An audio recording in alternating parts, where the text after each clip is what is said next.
2021년 2월 미국 법무부에서 62년간을 거주한 95세의 프리드리히 카를 베르거를 독일로 추방을 했습니다.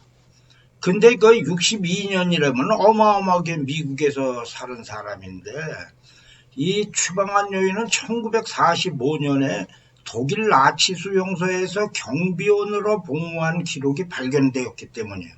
근데 당시 그 카를 베르거는 19살이에요. 그래서 자기가 뭘 아느냐, 명령만 받아서 한 거다, 이렇게 얘기를 했는데, 이것이 기각이 됐습니다. 뭐냐면 이 카를 베르거가 전역 요청을 한 적이 없고, 특히 독일의 전시 근무에 따른 연금을 받았다는 거예요. 그래서 미국은 나치의 반인륜적 범죄에 참여한 사람들에 대해서는 미국이 안식처가 되는 거는 반대한다. 그래서 한 사람이라도 사는 거를 반대한다 해서 추방을 한 겁니다. 이러다가 보니까 꼭 이런 내용만 나오면 한국의 아킬레스건이죠. 잘 아시는 적이었지만 남북한이 돼서 북한은 그냥 그런 대로 어느 정도 친일파를 청산했다고 그러지만, 그 남쪽에서는, 한국에서는 친일파의 문제에 상당히 자유롭지를 못합니다. 그래갖고 지금도 과거 청산 문제가 돼 있고 국가가 어떻게 수립됐느냐, 이런 문제를 제기가 되는데, 독일의 나치 통일을 겪은 유럽의 프랑스, 벨기에, 덴마크, 노르웨이, 네덜란드 등에서는 이런 문제가 없습니다. 그건 이제 여러 가지가 있는데, 우선 각국이 독일의 치하에서 벗어나자마자 나치 협력자들을 철저하게 처리했다는 거죠. 그런데 여기에 이제 중요한 게 바로 당사자인 독일이죠. 가해국인데, 이 독일이 1946년 뉘른베르크 국제전범재판 등을 통해 나치 지도부를 철저하게 숙청을 했습니다. 바로 이것이 인정이 돼갖고 독일이 영국, 프랑스 등 승전국과 동등한 자격으로 서방국의 대열에 합류해갖고 이후 독일이 세계 정세를 주도할 수 있는 이런 요건이 된 거죠. 즉 독일이 각국의 피해를 준 나치 전범을 철저하게 사법 처리하고 후유증을 최소한으로 줄였기 때문인데, 여기에서는 여러 나라에서의 나치 협력자가 있는데 대표적인 경우로 프랑스를 중심으로서 설명을 드리겠습니다. 그런데 이것은 상당히 좀 비하인드 스토리가 있는데, 약 20년 전에 언론인 주소빌 주필이 이제 전화가 왔어요. 야, 이 박사, 자신이 프랑스의 나치 협력자 청산이라는 책을 써갖고 출판 기념회를 하는데, 이거에 대해서 직접 자신이 이제 하기보다는 저한테 그것을 발췌해서 좀 설명을 해줬으면 어떻겠느냐, 이런 얘기를 했는데, 사실은 저보다 여러 사람들한테 했었는데도 여러 사람들이 이제 그 친일파 문제 이런 게 있어서 아마 승낙을 하지를 않아서, 저 같은 경우는 이제 과학기술 쪽에 있기 때문에 그렇다고 그러면 제가 나치 협력자에 대해서는 잘 모르니까 주주필님이 쓰신 책을 갖다가 기반으로 해서 설명을 하겠다. 그래갖고 이제 그 내용을 프레스센터에서 설명했던 그거를 이제 오늘 여러분들한테 보다 약간 보완해서 설명을 하도록 하겠습니다. 유럽의 나치 부역자라는 것에 청산이라는 게 나올 수 있는 거는 우선 제2차 세계대전이죠. 세컨드 월드 워라든가 그랬는데, 제2차 세계대전에 인류 역사상 가장 많은 인명과 재산 피해를 냈는데, 놀랍게도 6천만 명이 사망을 했다고 그러는데, 이 중에서 군인이 2천만 명, 민간인이 좀 보면 전쟁이라는 훨씬 피해가 많아서 4천만 명이랍니다. 그러면 제2차 세계대전을 언제로 보느냐, 이게 이제 학자들만의 여러 가지 의견이 있는데, 첫 번째로는 1939년 9월 1일 나치 독일군이 폴란드의 서쪽 국경을 침공한 거를 단으로 보고요. 두 번째로는 조금 후죠. 그 한 2주 후에 소련군이 폴란드 동쪽 국경을 침공한 걸 제2차 세계대전으로 보는데, 제2차 세계대전은 유럽하고 아시아가 함께 했기 때문에 이것이 조금 앞서서 1937년 7월 7일 일본이 중국을 침략한 것을 제2차 세계대전의 발발로 보기도 합니다. 여하튼 이렇게 해서 발발이 됐는데, 제2차 세계대전이 1945년 9월 2일, 그러니까 2194일 전후로 해서 종결이 됐다고 하는 데에는 이론의 여지가 없습니다. 그럼 이와 같은 것은 아주 간단하게 저희들이 너무나 잘 알고 있는 1945년 8월 6일 히로시마에서 원자폭탄이 이제 터지고요. 그 다음에는 8월 9일 나가사키에서 원폭이 투자돼서 일본이 무조건 항복합니다. 그래서 무조건 항복해갖고 9월 1일 항복문서에 서명을 하는데, 이것이 공식적으로 제2차 세계대전의 종전이죠. 그런데 제2차 세계대전에서 그 가장 놀라운 것은 독일이 프랑스를 침공을 해갖고 프랑스를 점령해서 통치를 했다는 건데, 사실 전황이 그 전에 독일이 그 제2차 세계대전을 갖고 상당히 나쁨에도 불구하고 불란서는 독일에 대해서 독일이 감히 불란서를 침략할 거라고는 생각을 하지를 못했습니다. 그 이유는 불란서가 독일의 여러 가지 사정을 잘 알고 독일 국경에 유명한 마지노선을 쌓았는데, 여기 사진 아래에서 보시는 바마치 어마어마합니다. 이것을 독일이 침공하리라고는 상상을 하지를 못한 거죠. 그랬는데 독일이 바보입니까? 독일이 점검법으로 하지 않고 1940년 5월 10일 날 우회를 해갖고 네덜란드를 국경을 돌파해서 단 5일 만에 항복을 받습니다. 그런 다음에 곧바로 벨기에를 공격을 해서 5월 28일 항복을 받고, 이 다음에는 유명한 영국들 연합군이 이제 이거에 의해서 6월 4일 덩케르크에서 이제 철수를 완료하죠. 그런데 그 동안적일을 해갖고 이제 어느 정도 준비가 되자, 불란서의 이제 문제는 마지노선을 철동과 같이 지킨다고 그러니까 병력을 두질 않았습니다. 그 이제 좌측이라든가 이런 쪽을 마지노선으로서 방어가 이제 출발하다 이렇게 했는데, 그랬는데 독일이 그 마지노선을 우회를 하고 아르덴 지역을 공격을 하니까 방법이 없으니까 6월 6일 날 프랑스 파리를 진격을 해갖고 단 3일 만에 4일 내에 프랑스 파리를 철수합니다. 그랬는데 이와 같이 그 불란서가 엉망진창이 되니까 불란서에서도 대안을 마련해야 되는데, 이 대안이 6월 14일 빼땡 장군의 이 베르동 전투의 그 제1차 세계대전의 영웅 중 영웅입니다. 근데 그 당시에 스페인의 대사였는데 급히 귀국을 해갖고 이제 부수상을 하면서 나치 독일의 휴전을 제의를 합니다. 6월 17일. 그러면서 유명한, 여기 잘 보시면 휴전을 제의하니까 히틀러가 폼나게 에펠탑을 보면서 걷는 거죠. 이러다 보니까 6월 12일 날 나치 독일하고 프랑스하고 휴전이 협정이 되는데, 요게 참 희한해요. 루아르강 북부의 프랑스의 전국토의 55%는 독일이 몽땅 지들이 직접 통치한다. 여기에는 파리가 들어갑니다. 그 다음에 남부 쪽으로는 남부 프랑스는 빼땡의 비시 정부가 비시죠. 자유 통치권을 위임으로 하겠다. 그래서 둘로 나눕니다. 여기에서 물론 독일 측의 감시위원회를 이제 그 비시 정부에다 놓고, 적어도 자유지대의 관보 발행 등의 검열, 또 공무원인 등의 임명권은 지들이 행사를 하겠다. 이러는데, 이러면서 이제 몇 개의 그 독일하고 붙은 데를 독일이 떼어먹습니다. 이런 떼어먹는 중에서 가장 유명한 것이 알사스 로렌 지역인데, 이 알사스 로렌 지역은 자원이 많고 석탄이 가장 많이 나는 지역입니다. 독일이 완전히 떼어먹었기 때문에 거기에서는 불란서어를 쓰지를 못하게 이렇게 뭐 했죠. 아마 그 알퐁스 도데의 마지막 수업에 대해서 모르는 사람이 거의 없을 겁니다.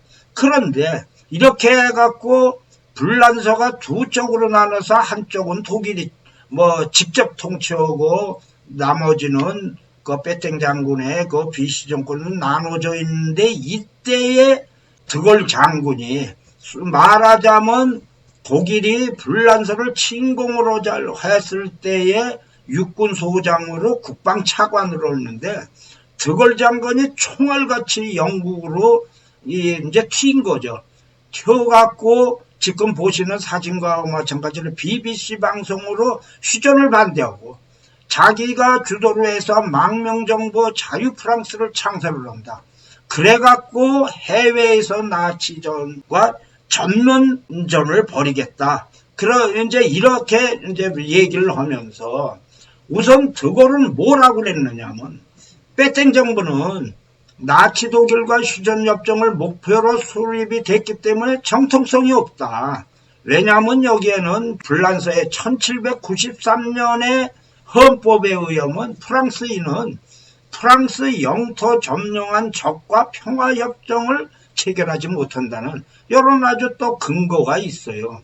그런데다가 빼땡 정부가 휴전을 명분으로 무조건 항복을 해서 프랑스 국민을 나치 독일의 노예로 전락시켰기 때문에 이것은 불법정되고 프랑스 민족의 이익을 배반하는 거다. 그러니까 당연하죠.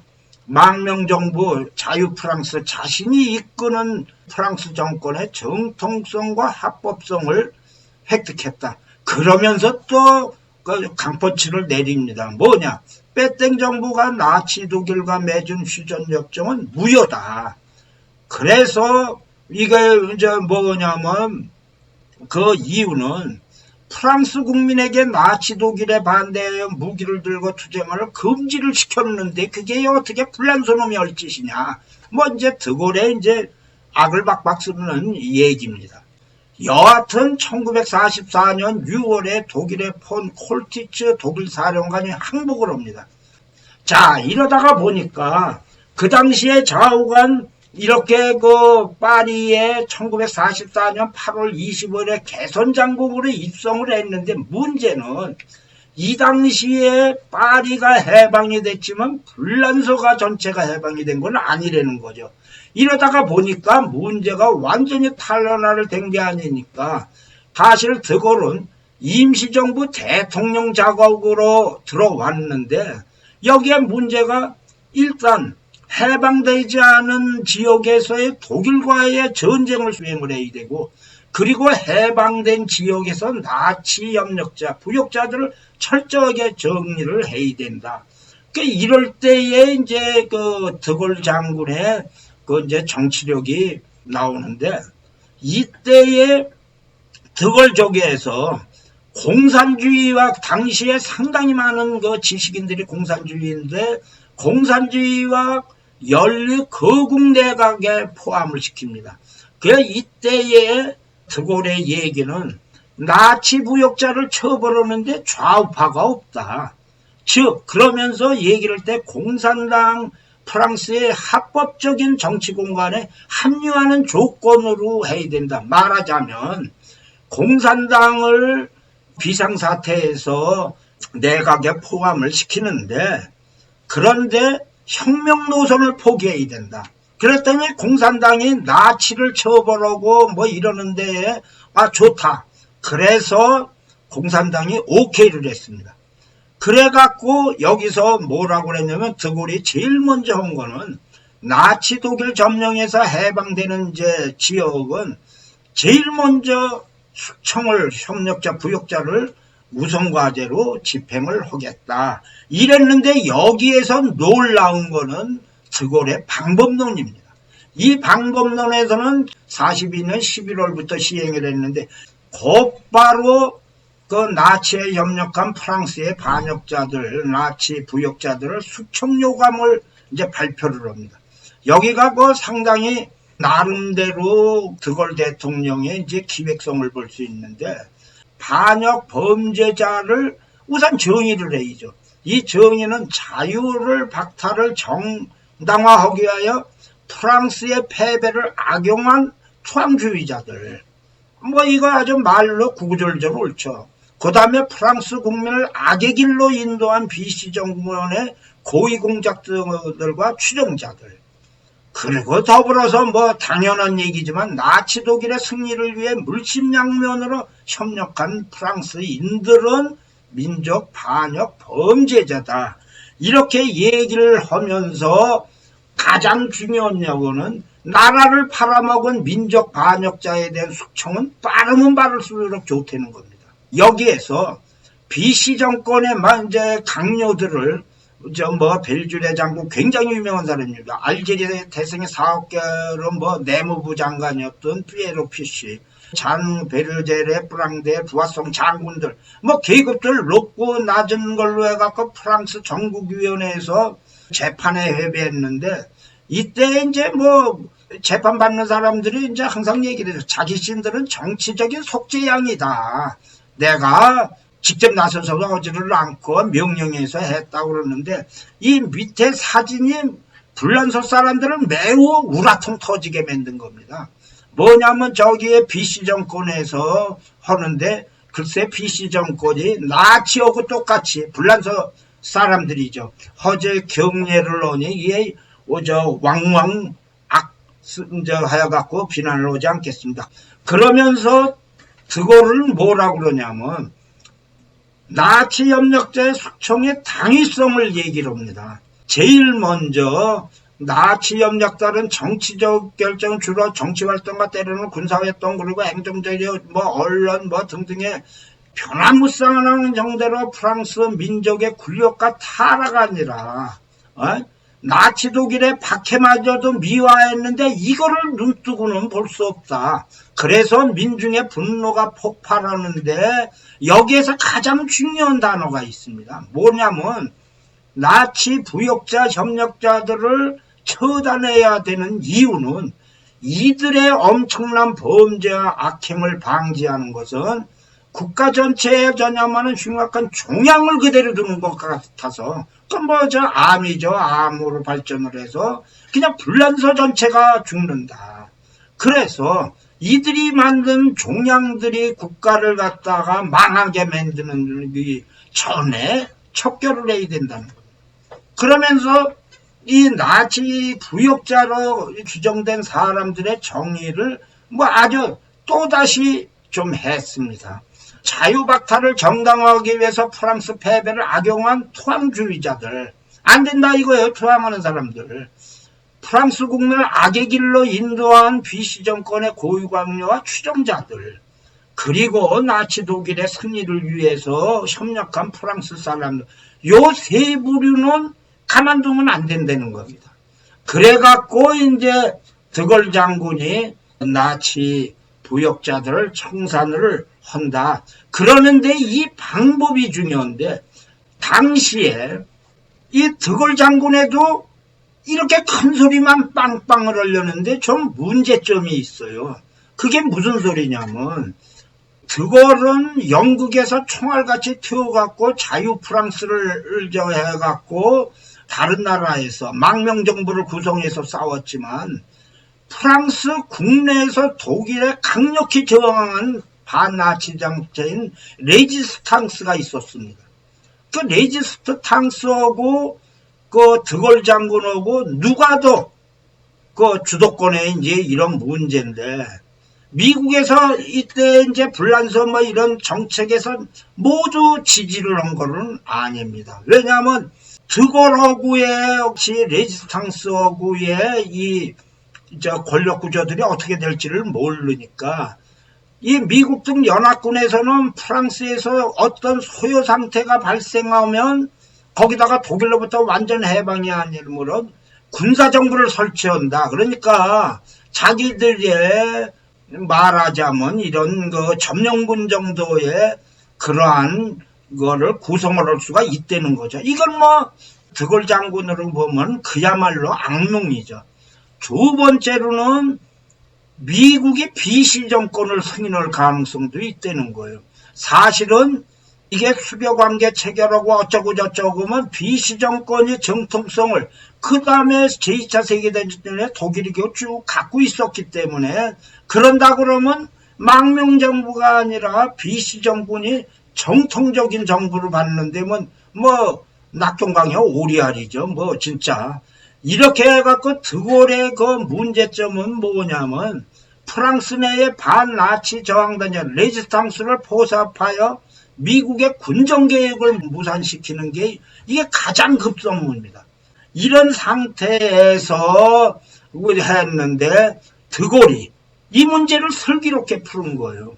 뭐냐면 임시정부하고 반나치 저항단체 레지스탕스가 그래 좋다. 우리들이 그 프랑스를 해방했다는 이런 거를 기정사실화하고 그 다음에 해방지역 및 연합군 점령 전에 임시정부 요원들을 파견을 해서 BC 정권에 이제 관청들을 접수했는데 물론 이때는 이 전쟁이 상당히 이제 기울어졌기 때문에 불란서 사람들이 이제 크게 드골과 이제 레지스탕스에 동조를 했다고 볼 수 있습니다. 그런데 이때 중요한 것이 공산주의들의 세력이 주축이었다는 거죠. 그것은 이제 드골이 단 그 임시정부가 아니라 새로운 정부에 태워포지 않는 데는 조건으로 강요로 임명을 하고 이러한 그 절묘한 수법을 썼기 때문입니다. 이 불란서가 제2차 세계대전의 전승국으로 인정을 받았는데 이와 같이 드골이 여러 마리 토끼를 잡을 수 있었던 결정 요인은 간단합니다. 아주 어려운 상황에서도 나치 협력자들을 철저히 소탕해야 된다는 대전제를 놓으니까 프랑스 국민들이고 여러 곳에서 폭발적으로 호응을 했기 때문이라는 거죠. 이것이 뭐 입만 갖고 앞뒤로 하는 것이 아니었기 때문에 그 어려운 사건들을 해결할 수 있었다는데 여기에서 프랑스인들의 그 드골 나치 협력자 청산 방식에 절대적인 지지를 한 이유는 그 방법론에 있습니다. 뭐느냐면 제일 먼저 드골은 나치에 협력한 언론인을 포함한 지식인을 제일 먼저 척결을 하는데 주력을 뒀어요. 그 중에서도 언론인들을 제일 먼저 이 대상으로 잡았는데 아주 간단합니다. 전쟁이 해고록에서 본다 그러면 언론인들은 도덕의 상징이다. 그러므로 지식인과 작가는 사과로는 안 되고 반드시 책임을 물려야 한다.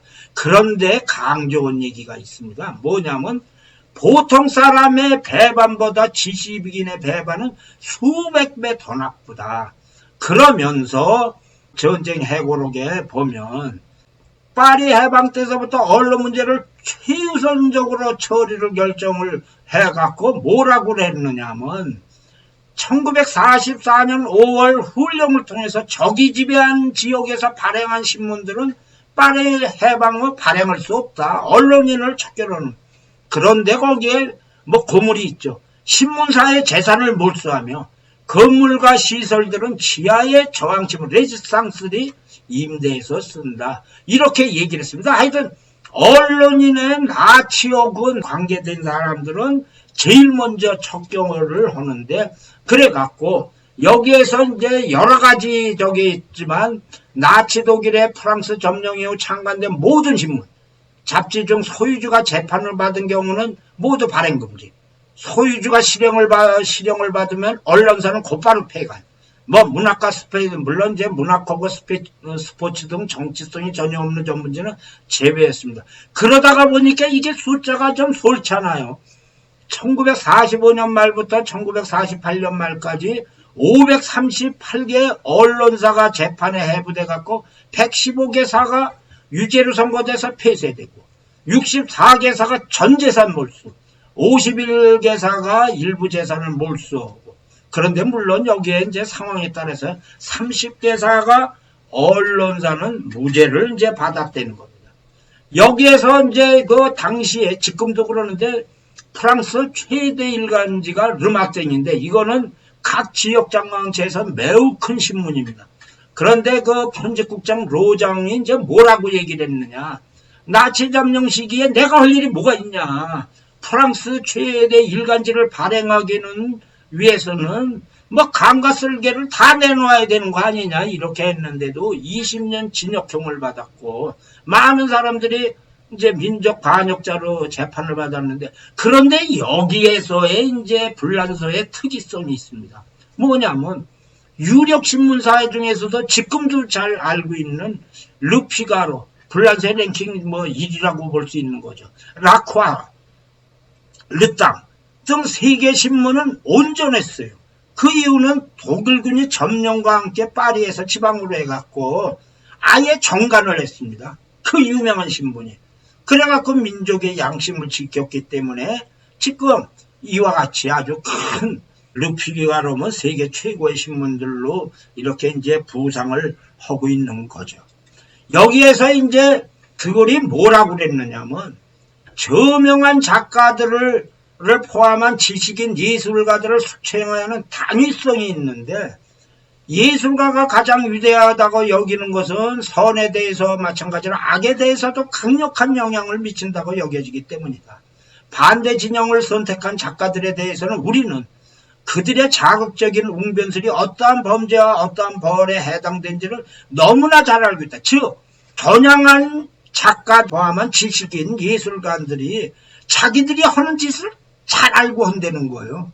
머리가 좋으니까. 그런 사람들은 당연히 척결을 해야 되고, 출판사인 경우도 또 얘기를 하는데, 출판사 등의 민족 배반 행위를 법적으로 발표하는 것은 매우 어려운 것이다. 이건 언론인하고 또 좀 다르다는 거예요. 그러나 이것은 시멘트나 가죽을 적에게 팔아 단순히 돈을 버는 일보다 장단기적으로 훨씬 더 심각한 문제를 제기한다. 출판사가 만만치 않다는 겁니다. 그래갖고 유명한 사건이 곧바로 터집니다. 그것이 파리 숙청의 나치 염력 지식인, 뭐 일본은 아니지만 조르주 슈왈레즈 박사입니다. 이 슈왈레즈는 크레망소 대통령과 빼땅 원수의 전기를 쓸 정도로, 그런 말하자면 불란서의 최고의 작가 중 한 사람인데, 이 사람이 BC 정권의 일간지에 오늘의 이제 정치부장을 했어요. 그랬는데 이때에 그 뭐라 그러냐면 슈아레즈의 죄상을 아주 정확하게 검사가 이제 하는데 아주 간단합니다. 이때에 슈아레즈가 뭐라고 그랬느냐면, 연합군의 노르망디 상륙을 하자 프랑스를 방어해 주는 나라는 독일뿐이다.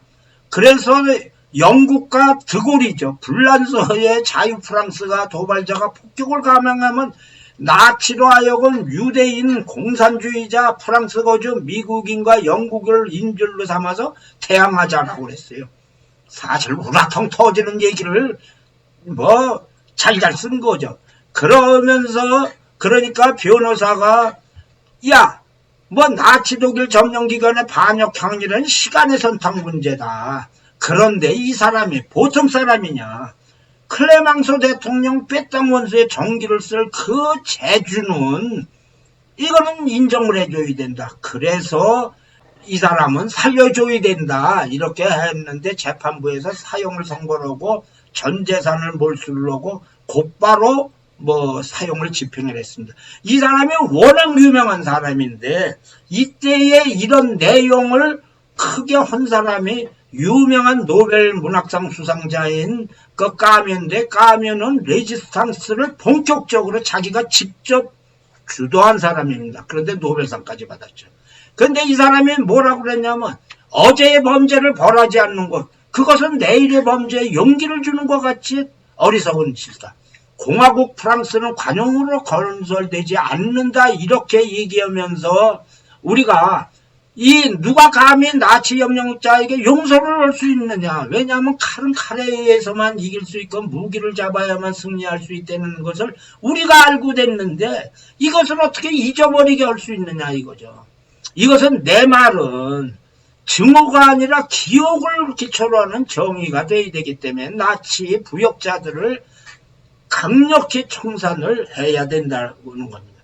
이 사건을 까미오고 뭐래갖고 불란서의 지식인들을 촉구시키고 분발시키고 뭐 이러는 아주 중요한 사건이 하나가 터집니다. 그것은 뭐냐면 불란서 역사상 가장 천재 중 천재되는 브라지아크인데, 이때에 1945년 1월 재판을 받을 때가 36살이에요. 근데 이 브라지아크는 에콜로르만의 파리 고등사범의 천재대학교의 천재 중에서도 불란서가 자랑하는 천재인데, 얘가 그 나치 협력 사실에 상당히 다양을 합니다. 뭐냐면 드골 장군은 망명 프랑스, 자유 프랑스, 요원마 레지스탕스는 테러리스트라는 거예요. 단어 사용을 할 때 좀 가끔 신중을 해야 되는데, 이래갖고 엄벌해야 되고, 독일에서 열린 히틀러의 찬양 세미나에도 이렇게 나간 거죠. 말하자면 드골 장군의 망명정부의 자유 프랑스하고 레지스탕스 사람들이 독일에 대해서 대항하는 것이야말로 테러리스트라고 하니까 이게 뭐 까무러치지 않습니까? 이런 상황에서 뭐냐면 프랑스인들이 이런 그 얘기한 걸로 보면 사용은 당연하다. 그런데 그는 불란서가 여태까지 배출한 최고의 천재이기 때문에 사면을 얘기를 합니다. 근데 이제 검사가 뭐 얘기한 거는 아주 간단합니다. 보통 사람의 배반보다 브라지아카 같은 천재 중에 천재, 지식인 중에 지식인에게 배반은 훨씬 나쁘다, 이렇게 얘기를 하면서, 이때에 그 아주 유명한 그 시몬 루드 보부아르죠. 아주 그 유명한 귀족 중에 귀족이고 이제 요리 작가인데, 이때의 불란서의 언론인들이든지 지식인들이 나누어집니다. 뭐느냐면 브라지아크를 천재성을 바해서 개헌짓은 그야말로 괘씸하지만 적어도 불란서를 위해서라도 살려줘야 된다. 그래서 한쪽에 나치들을 강력하게 처형을 해야 된다는 이런 지식인들 중에서도 브라지아크의 가명 탄원서에 서명을 이제 하는 운동이 일어났습니다. 그런데 이제 시몬 루드 보부아르는 내가 연대하는 작가의 언론인들은 나치의 게슈타포에서 모두 억울하게 죽은 레지스탕스 그 사람들도 지식인이다. 근데 내가 브라지아크에게 유리하게 손을 올린다면 죽은 사람들이 내 얼굴에 침을 뱉을 것이 확실하며, 그래서 나는 할 말이 없다. 브라지아크의 탄원 건에서 서명을 거부합니다. 그런데 여기에서 놀라운 것은 까뮤가 레지스탕스를 직접 이끈 그 까뮤로 강력하게 나치 무역자들을 처형을 한다고 하면서도 까뮤는 브라지아카의 가명의 탄원서를 서명을 합니다. 그만큼 이제 이게 세계하고 이제 불란서 이런 데를 유럽을 온통 혼란으로 모여놓는데, 여기에서 이제 브라지아크의 전력에서 사면 요인도 좀 있기는 합니다. 뭐느냐면 이 당시에 나치 협력신문인 세시다의 편집국장이 이 파리를 철수하면서 브라지아크한테 나치 독일로 도망가자 이렇게 제안을 했는데, 브라지아크는 단연코 거부하면서 내가 한 짓은 사실이다. 그래갖고 남아서 자수를 해요. 그래갖고 재판을 봅니다. 그러니까 이런 내용으로 해서 까뮤를 포함해서 그 불란서의 유명한 사람들이 59명이 진정서에 서명을 하는데 사형 선고가 되고, 그 다음에 드골이 탄원서를 기각을 하고 2주일 후에 이제 총살령이 집행이 되죠. 이 문제가 이제 봉결이 되니까 상당히 드골이 이제 그쪽에 나치 처형이 힘을 받는데, 이러면서 지식인이 뭐 언론인 뿐입니까? 또 안에 유명한 사람이 이제 노벨 문학상을 수상한 앙드레 지드죠. 앙드레 지드렘은 얘기나 많은데 이 사람이 관련된 그 얘기는 아주 간단해요. 앙드레 지드처럼 불란서의 지식인이 글쎄 레지스탕스에 참여하지 않았다는 자체가 이게 괘씸죄에 걸린다는 거예요. 이런 내용으로 오는데, 물론 이제 그 나치의 갈리마르 출판사는 뭐 지금도 알지만 아주 불란서의 쌍대 출판사인데, 이때에 저항운동에 참여한 지식인과 작가들은 거의 모두 기고를 이 갈리마르 출판사는 건 이제 잡지에 내지 않았는데, 앙드레 지드는 무려 2번이나 기고를 했어요. 그런데 이 양반이 그냥 글을 쓴 겁니다. 나치를 찬양하거나 뭐 이런 뭐 파시스는 그냥 그대로 기고를 2번을 했어요. 그랬는데 레지탕스가 아니었다는 것이 이게 하자가 돼갖고 그냥 욕 칩싸게 먹었죠. 이런 내용으로 해갖고 그래서 중요한 거는 파리로 적었는데 이렇게 앙드레 지드와 같은 사람에 대해서도 이게 괘씸죄로 숙청회의가 된다고 그러니까 얼마나 이것이 철저하게 불란서에서 크게 보고 드골이 이와 같은 얘기가 되는 거는 처음부터 지식인을 숙청을 대상자로 삼았기 때문에 뭐 일반 사람들이 아야소리 않고 드골이 허라고 그러면 한 겁니다. 뭐 따르고 그랬죠.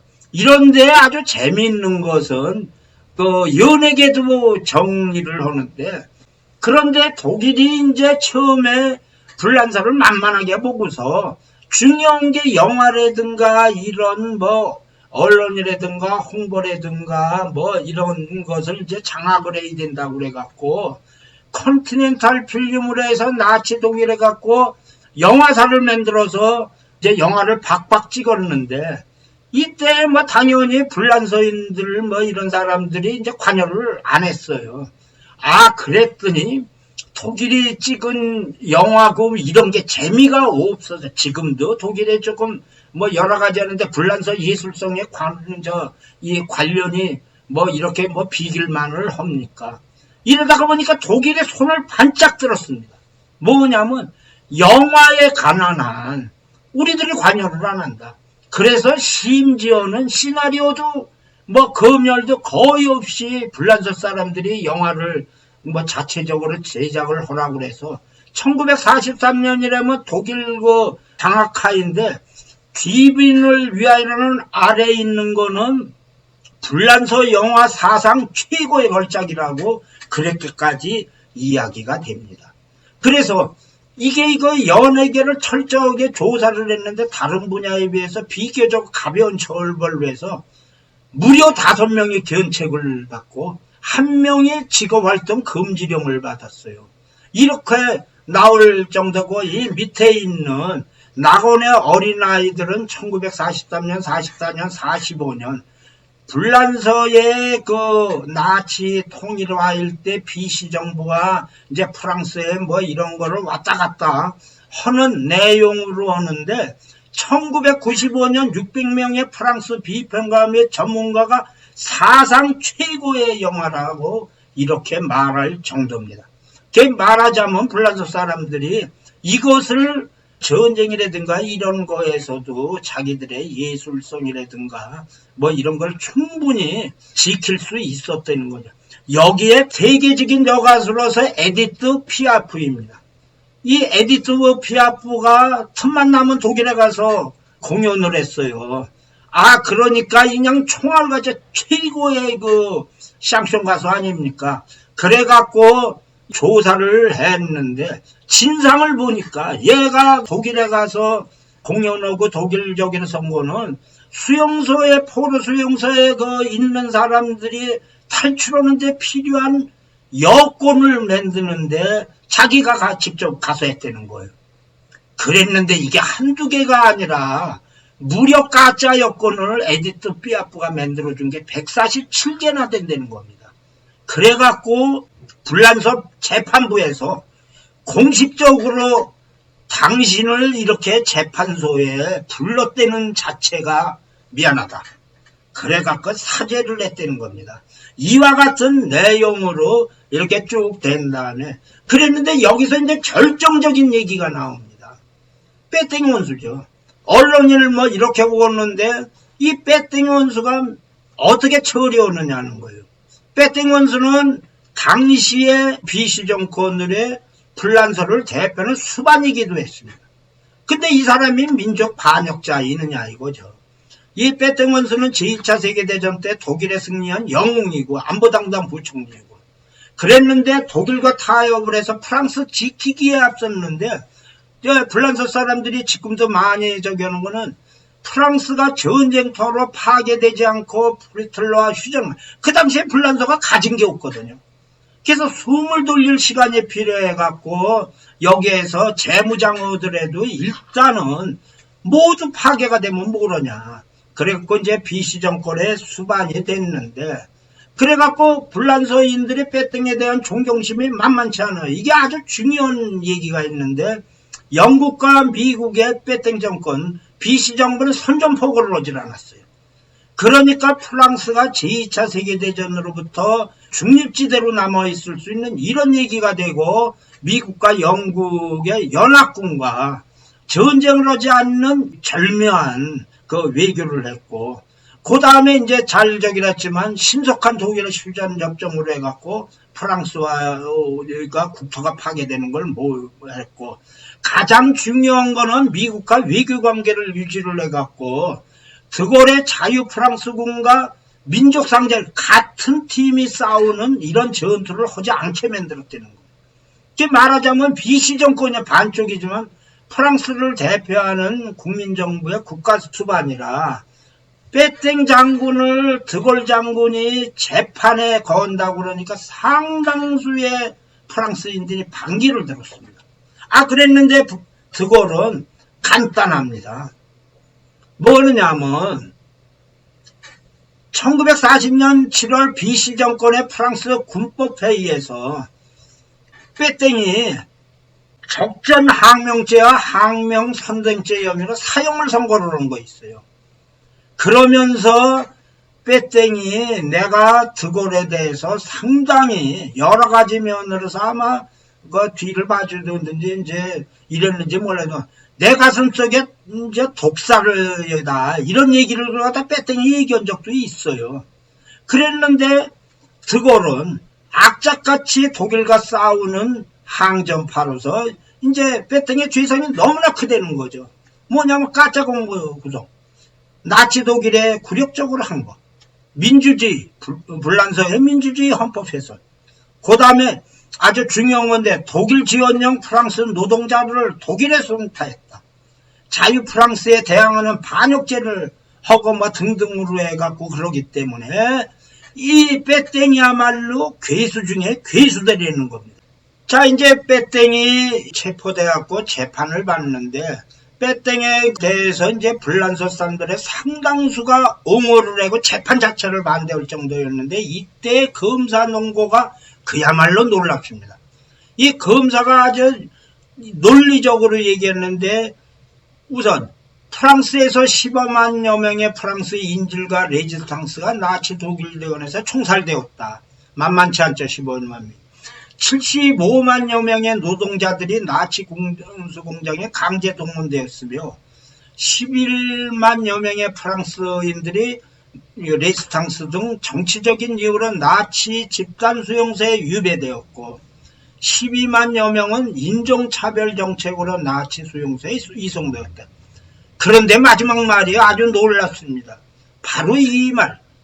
그런데 이들 가운데 프랑스로 살아온 사람은 한 명도 없다는 거예요. 이와 같이 준엄하게 이제 검사가 논고를 하자 빼땡이 최후 진술을 합니다.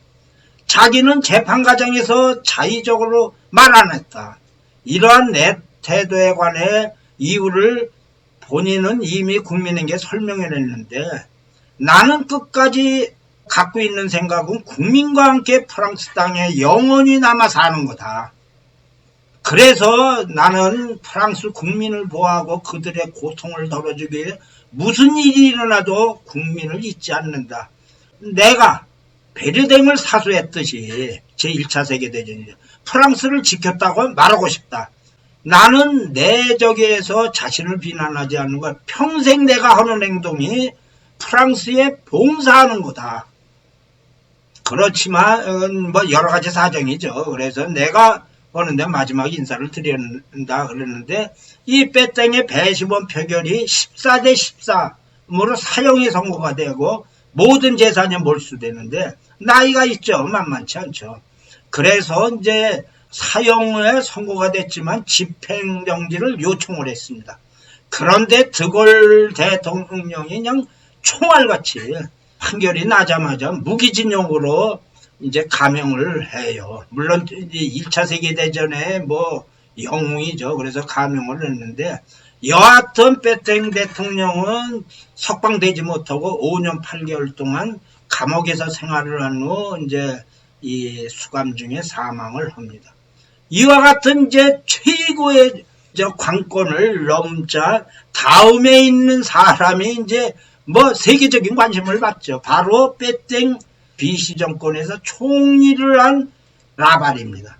근데 라발의 행동은 진짜 속을 불란서 사람을 우글우글 썩였어요. 뭐냐면 라발은 독일에서 스위스로 탈출하려다 실패해갖고 스페인으로 갔는데 스페인에서 체류허가를 받은 스페인에서 그 여러 가지 사정상 독일로 출출합니다.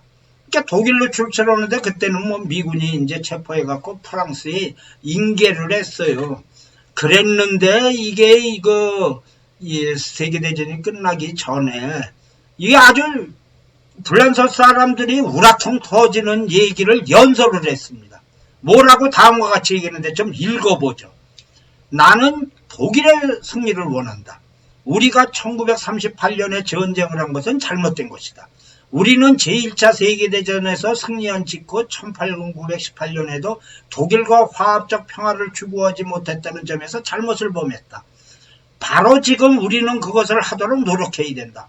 우리는 독일과의 결정적인 화해의 기반을 조성하기 위해 모든 수단을 동원해야 된다.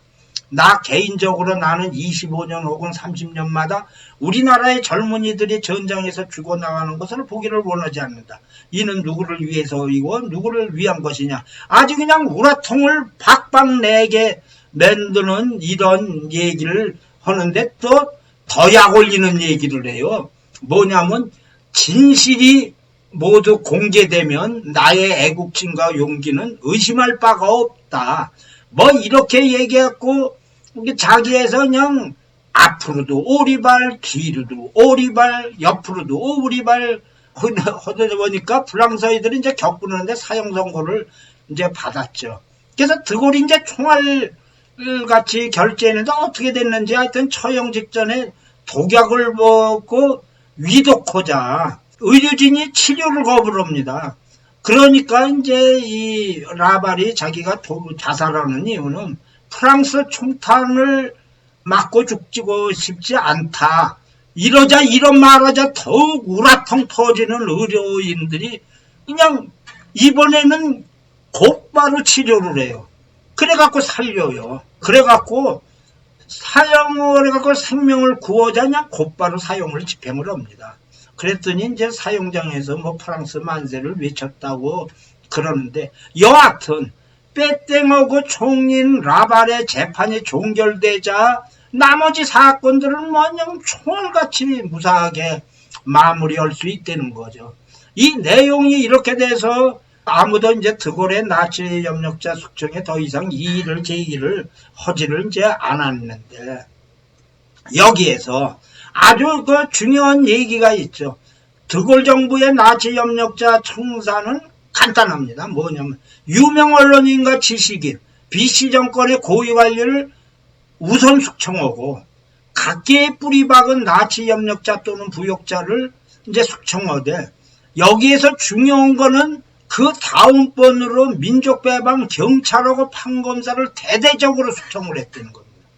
그래갖고 1944년 말 5천여 명을 체포를 해서 403명의 판사가 나치 협력 혐의로 재판을 받았는데 무려 17%가 됩니다. 그 다음에는 나치 협력 외교관을 숙청을 하는데 놀랍게도 대사 75%, 공사 40%, 참사관 25%나 처벌을 받았어요. 그 다음에는 교육에 대해서 교육이 얼마나 중요합니까? 여기서 6천여 명의 나치 협력자 혐의로 심사해서 고위공직자 357명이 직위를 박탈됩니다. 근데 여기에도 또 묘수가 있어요. 1953년 이후 이렇게 서슬이 이제 퍼렇게 하면서도 초기 숙청이 다소 무리하다는 것을 인정을 해갖고 500여 건의 재심이 청구가 됩니다. 근데 놀랍게도 모두 원상이 회고하게 됩니다. 이와 같은 얘기를 넣는 것을 보면 그 내용적으로서 객관적으로 보기 위한 것에서 자료가 잘못된 것을 인정을 한다는 거예요.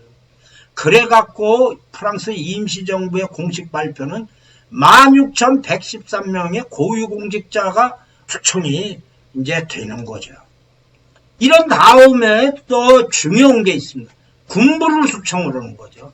거기에 나치 독일에 대해서 유리한 입장을 취한 군의 조직 단체에 가담한 장관과 하사관을 모두 파면을 하는데 1946년까지 그 조사받은 1만 270명 장교 중 650명이 파명되고 2,570명이 강제 전역되고 뭐 이러다가 보니까 상당수가 되는데, 여기에서 얘기하는 그 아래 사진은 점령기간 중에 나치에 복무한 2개 사단입니다. 저기 보시면 불란서 기죠. 이렇게 해갖고 나치복을 입고서 불란서 사람인데 2개 사단은 이 프랑스인은 모두 처형을 했습니다. 그러니까 2개 사단은 불란서의 대항에서 불란서인이 총을 겨누었다 그래갖고 모두 처형을 했습니다. 이런 다음에 이제는 언론인 뭐 이렇게 사법부 뭐 이렇게 군인들 경찰 뭐 이런 거 교육부 등을 이제 적극적으로 처단을 한 다음에 이제 남은 저기 갖고 사적인 대기업 뭐 이런 거에 대해서 이제 숙청이 들어갑니다.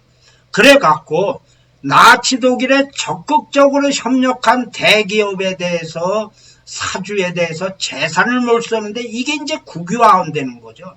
그래 갖고 뭐 지금도 저기 하면 불란서에서 가장 유명한 회사는 자동차 회사 르노, 에어프랑스, 그리고 파리 지하철 등을 국유화를 하는데, 이때에 이것을 국유화하면서 그때 주식을 가진 사람한테 단 하나의 피해를 주지 않았습니다.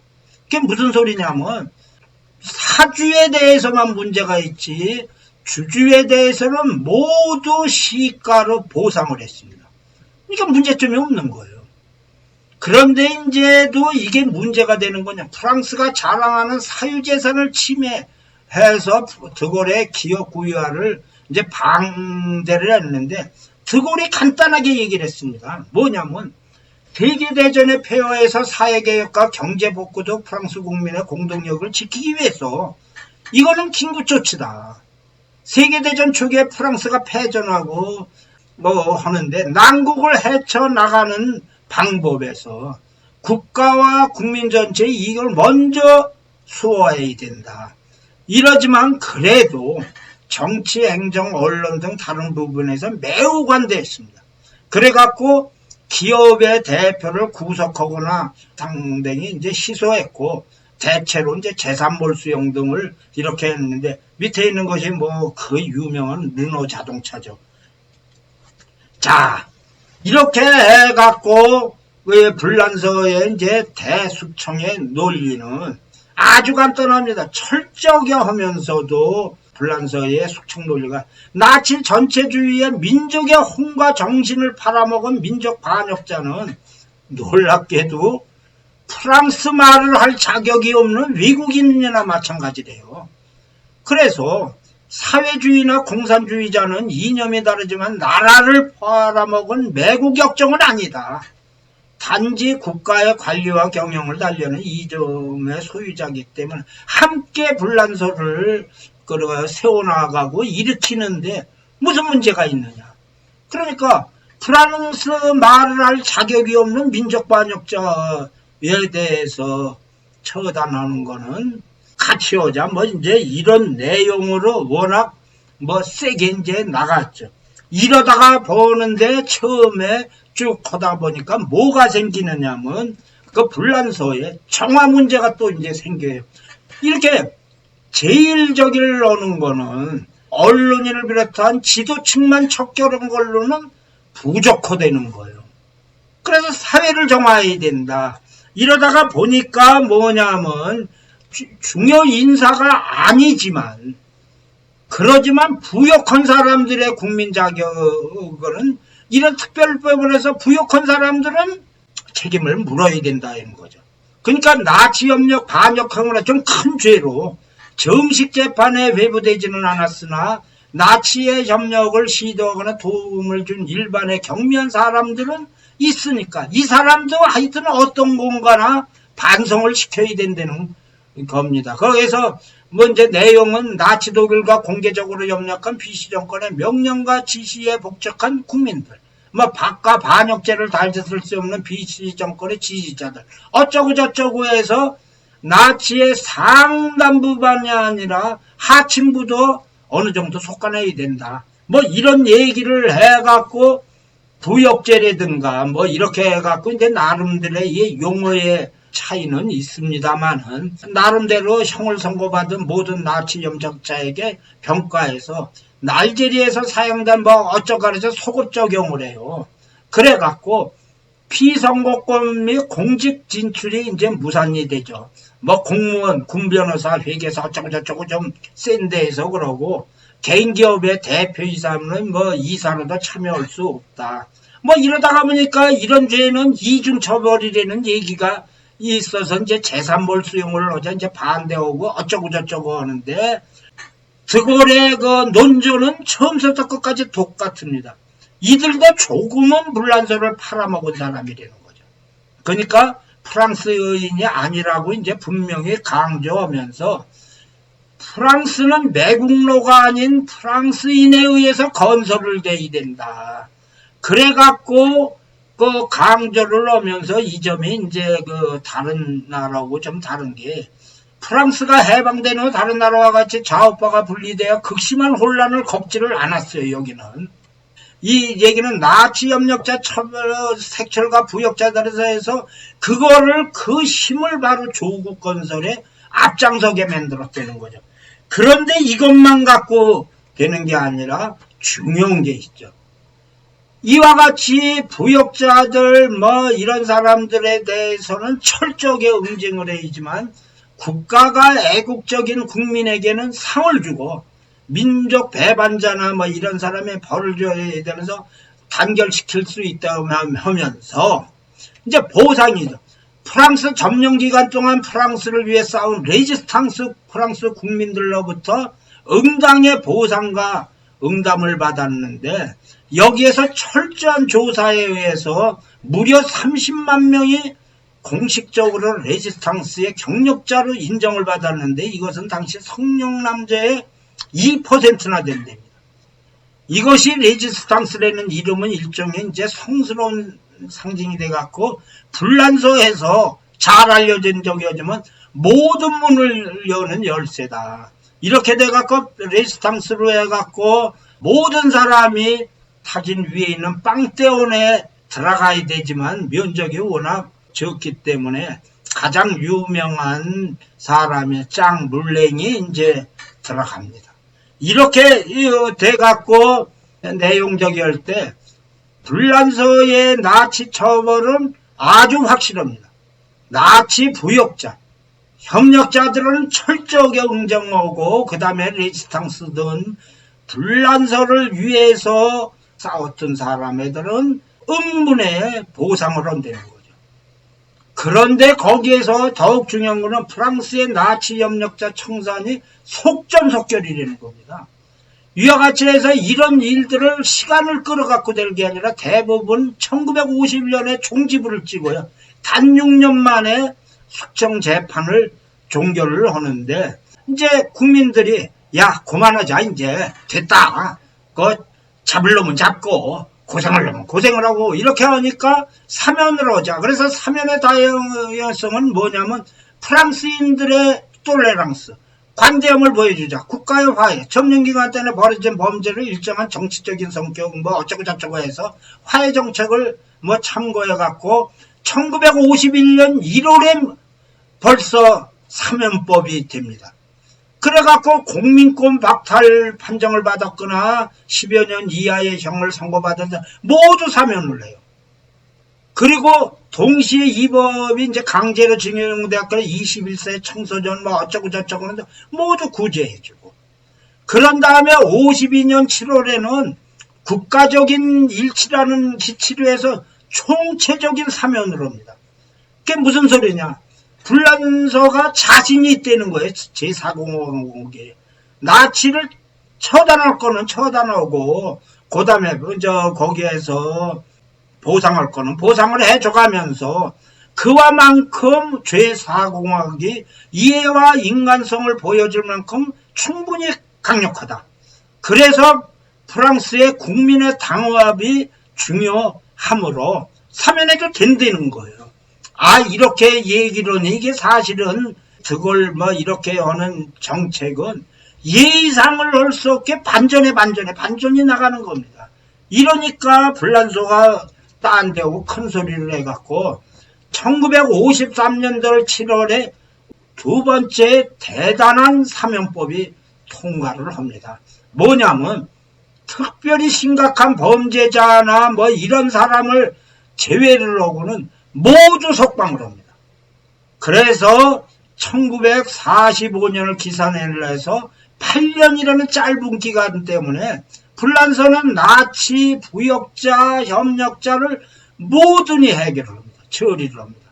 이런 것이 이제 딴 데에 대해서 뭐 상당히 큰 그런 이제 귀감이 되는 거죠. 그래갖고 불란서가 이제 큰소리 빵빵 칠 수 있는 얘기는 새로운 정부의 이념 문제를 넘어서 좌파든 우파든 레지스탕스에 참여한 세력을 총체적으로 단시간 만에 통합을 해갖고 나치 협력자들의 프랑스 내에서 근거를 갖지 못하게 하는 동시에 연합군으로서의 그 승자로서 그래갖고 세계의 위상을 받을 수 있고, 그것이 결국은 뭐 민주적인 프랑스 국가를 건설하게 만드는 요건이 되었다는 거죠. 자, 이런데 이것으로 끝나지 않는다는 거예요. 뭐냐면 시안이 없는, 거기에서도 괘씸한 사람은 나치 부역자들을 청산을 한다는 건데, 여기에서 1964년에 나치 부역자들 뭐 이런 사람들에 대한 범죄는 치유가 없는 특별법을 만들었습니다.